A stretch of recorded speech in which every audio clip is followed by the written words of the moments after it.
अरे पैसे लेते समय तो तुझे बड़ी जल्दी थी और अब पैसे निकालने में तेरे हाथ नहीं चल रहे। क्या मैं दिन भर यही धूप में बैठा रहूंगा तेरे लिए? जल्दी कर बे, ये क्या तमाशा है? बेचारे गरीब किसानों की ऐसी हालत देखकर दूर बैठा राजू सोचने लगा कि आखिर क्यों इन गरीबों के साथ इतना अत्याचार हो रहा है।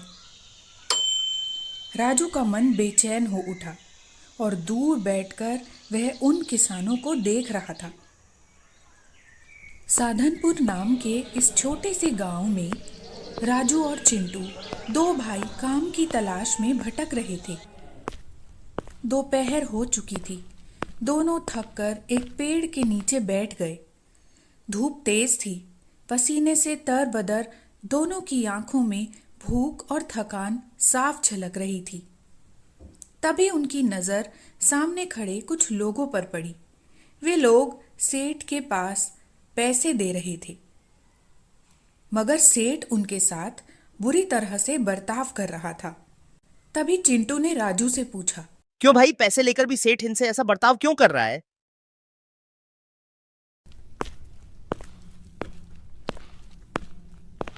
सुनो भाई, ये इन बेचारे लोगों के साथ क्या हो रहा है? अरे भाई, ये पूछने की का नहीं हो रहा है। ये तो हमारे गांव के हर एक घर की कहानी है। ये सेठ लोग जरूरत के वक्त पैसा देता है, पर वसूली करने में उसका हिसाब ऐसा है कि कभी ब्याज खत्म होता ही नहीं। बही में मूल से कहीं ज्यादा रकम देने के बाद भी कभी कर्जा उतरता ही नहीं। यही तो हमारे गांव के हर आदमी का दुख है। बस वही ब्याज ये सब भी चुकता कर रहे हैं। हम तो लगता है कि हमारी जिंदगी ही इस कर्जे में फंस गई है। अरे भाई, तो फिर तुम लोग आखिर सब एक होकर इस कर्ज को चुकाना बंद क्यों नहीं कर देते? अरे नाना भैया, ये बड़ी बड़ी मूंछों वाले लठैत देख रहे हो ना, ये हड्डियों को चटकाने में देर नहीं लगाते। इसलिए अच्छा तो यही है कि इन्हें पैसे ही दे दो। हड्डियों के साथ खिलवाड़ कौन सहेगा? हमारे गांव में तो पहले भी कई लोगों को इन्होंने पीटा है। हम तो बस अपनी जान बचाना चाहते हैं। पैसे तो देने ही पड़ेंगे, नहीं तो ये लोग हमें जान से मार देंगे। ये सब सुनकर राजू समझ गया कि ये चालाक सेठ गरीबों को लूट रहा है। तभी चिंटू बोला, भैया, लगता है हमें इस गांव में काम नहीं मिलेगा। हमें यहां से निकलना चाहिए। हमें भूख भी बहुत लगी है। यहां तो सेठ के कर्ज से निकलना मुश्किल है और अब तो लठैत भी डरा रहे हैं। हमें कहीं और जाकर काम ढूंढना चाहिए जहां हम अपना पेट भर सकें और शांति से रह सकें। यहां तो बस परेशानी ही परेशानी है। राजू कुछ कह पाता उससे पहले ही उन दोनों की बातें एक भली औरत जो उनके पास से निकल रही थी, उसने सुन ली। अरे बेटा, तुम लोग कौन हो इस गांव में? पहले तो कभी नहीं देखा तुम्हें। तुम्हारे बाप दादा यहाँ रहते थे क्या, या फिर तुम किसी और गांव से आए हो? यहाँ तो हमारे गांव के लोग ही रहते हैं, बाहर के लोग कम ही आते हैं। वो माँ जी, हम काम की तलाश में भटक रहे हैं, इस गांव में आज ही आए हैं। तुम्हारी बातें सुनकर लगता है कि तुम्हें इस गांव की हालत का पता है। काम के लिए तो मैं तुम्हारी मदद नहीं कर सकती, पर खाना तो खिला ही सकती हूँ। चलो बेटा, मेरे घर चलो, वहां बैठकर आराम करो और कुछ खा लो।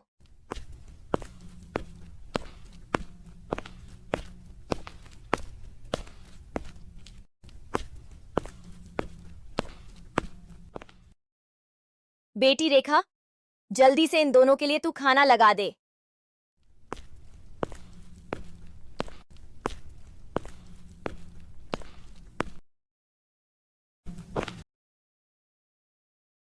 लो बेटा, गरीब के घर में तो बस दाल चावल और ये अचार ही मिल सकता है। लो, खाओ।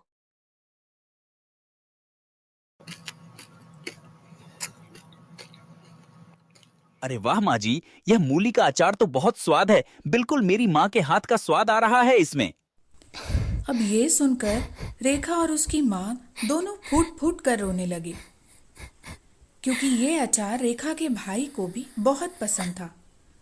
दरअसल कुछ साल पहले रेखा के भाई ने सेठ के आदमियों से कुछ कर्ज लिया था।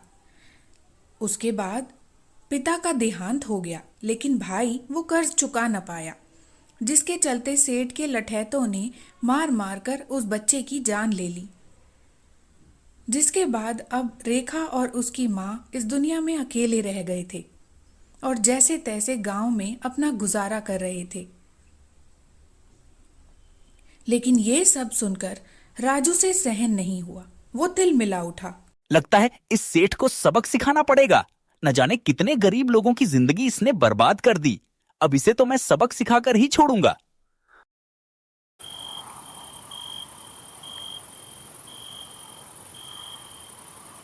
वो रात को ही सेठ के घर में घुस गया।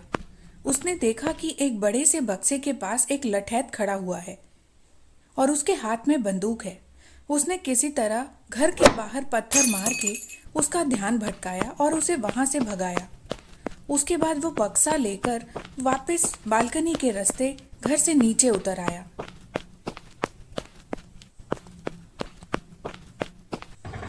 और उसी रात राजू और चिंटू बक्सा लेकर गांव से शहर की तरफ आ गए। शहर आकर राजू ने कुछ दिन तक पूरा प्लान बनाया कि कैसे उस सेठ को फंसाना है।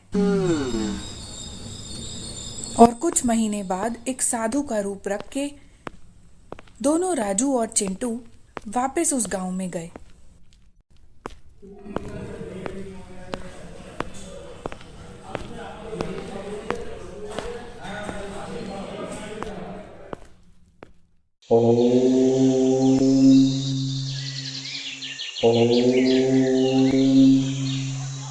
आइए आइए आइए, ये बाबा से अपने भविष्य के बारे में जानो और जो चाहे पाओ।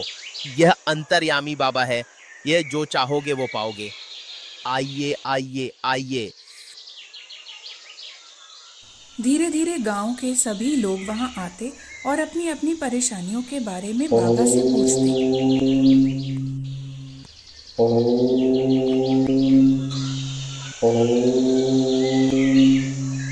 ले बच्चा, तू आंखें बंद करके सच्चे मन से प्रार्थना कर। प्रभु तेरी झोली में वही डालेंगे जो तुझे चाहिए होगा। और ऐसे ही जब गांव वाले आंख बंद करते तो चिंटू चुपके से उनकी झोली में कुछ रुपये डाल देता और फिर गांव वाले खुश होकर चले जाते। धीरे धीरे पूरे गांव में बाबा के बारे में सबको पता चल गया और ये बात सेठ जी के कानों तक भी पहुंच गई। फिर सेठ जी भी एक दिन बाबा से मिलने आए। हाँ सेठ जी, सभी गांव वालों में बहुत पैसे बंटवारा हैं ये बाबा। हाँ बच्चा, तू कुछ खोज रहा है जो तुझसे खो गया है और अभी तक तुझे नहीं मिला, इसलिए ही तो परेशान है ना तू। जा जाके किसी कुएं या तालाब के पास ढूंढ, तुझे खोई हुई चीज मिल जाएगी। बस इतना सुनते ही सेठ के दो आदमी तालाब के अंदर कूद गए और वो खाली बक्सा उन्हें मिल भी गया। जैसे ही सेठ ने ये देखा, उसका विश्वास बाबा पे और भी मजबूत हो गया। बाबा, ये बक्सा तो अब रुपयों से भरा था, वो कैसे वापस मिलेंगे? अच्छा, तू वो पैसे क्या, तू जो चाहे वो पा सकता है। बस तुझे इसके लिए सबसे बड़ा तप, सबसे बड़ा दान करना होगा। सब कुछ छोड़कर अगली अमावस तक एक टाक पर खड़े होकर तपस्या करनी होगी। अपनी सारी धन दौलत अभी मुझे दान में देनी होगी, तब मैं कुछ कर पाऊंगा बच्चा। अब तक सेठ का विश्वास पूरी तरह से बाबा पर हो गया था और ये सुनने के बाद तो उसने अपनी सारी धन दौलत बाबा के चरणों में रख दी। और जैसा कि बाबा ने कहा था, 3 दिन तक तपस्या के लिए उसे अपने आप को घर में कैद करना होगा। उसने वो सब कुछ किया और इधर राजू ने जमीन के सारे कागजात गांव वालों को वापस दे दिए और सारे रुपए गांव वालों को बांट दिए। इसी बीच न जाने कब रेखा को राजू से प्यार हो गया और उसने अपने दिल की बात राजू को बता दी।